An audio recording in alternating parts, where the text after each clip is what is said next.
harawa.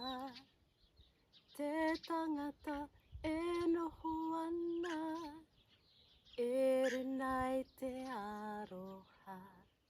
E noho ana, e roto i te kaharawa.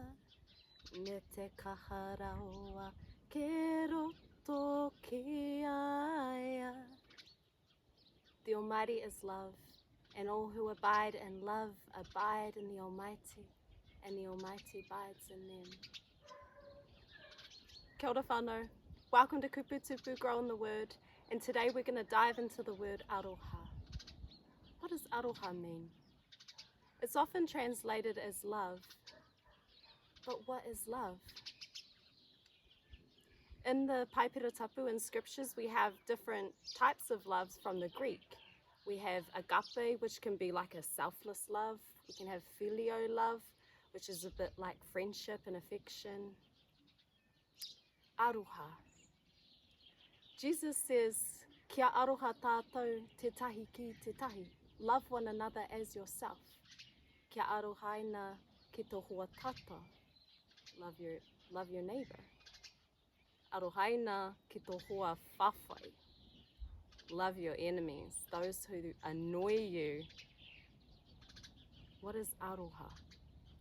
So let's look at the word. We have aro. Aro is what you're facing towards or looking at. It can also be what you're thinking about. Ro can mean within, like a lake, rotorua, a lake or within. And then we have ha. Ha. Ha can be your breath. And then if we look at roha, roha can mean to spread out or expand.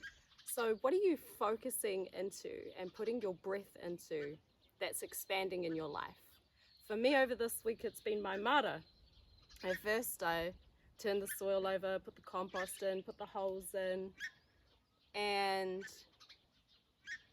then the weka thought they'd put their aroha in and started pulling out all my plants. So then this morning I was digging the post holes and putting up this fence, and that was my opportunity to give aroha because I was focusing in on what I was doing. I was putting my breath and my energy and action into it. So I ponder, is aroha an action as opposed to some feeling that comes? There's a beautiful scripture in 1 Corinthians 13 that says, love is patient, love is kind. It then goes on to say, love bears all things, love believes all things, love hopes for all things, and love endures all things. I wanted to finish with a waiata tautoko. I get nervous doing waiata, but I just know there's so much power in the resonance, and also to help me remember the kupu. Singing them helps me to practice the vowels, and the rhythm just helps me to remember. I remember when I did the scripture when we were beside the moana, and it was about marama, light, and I remember just trying to speak it, and I just couldn't remember it. That's because when I sing it, if I had the courage to sing it, I was a bit nervous. I would have been able to share it easier. So that's what I'm going to do today, and that's why I try sing, because I just know there's power in it. And yeah, let's have a go together. So we're going to go into 1 Corinthians 13:7, and it says, E manawanui ana ki ngā mea katoa. And then it goes into, e whakapono ana ki ngā mea katoa, e whakaaropai ana ki ngā mea katoa, e whakaririka kau ana ki ngā mea katoa. Okay, take a deep breath in, hā ki roto, hā ki waho, tahi, rua, toru, wha.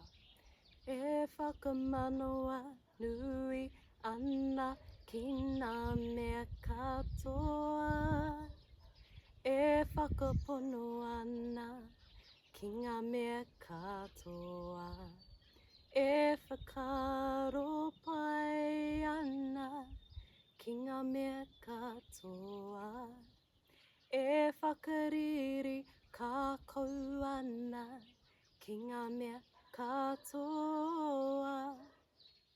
May you put your aroha into beautiful, prosperous, and enduring things. Thank you for your aroha. Arohanui kia koutou.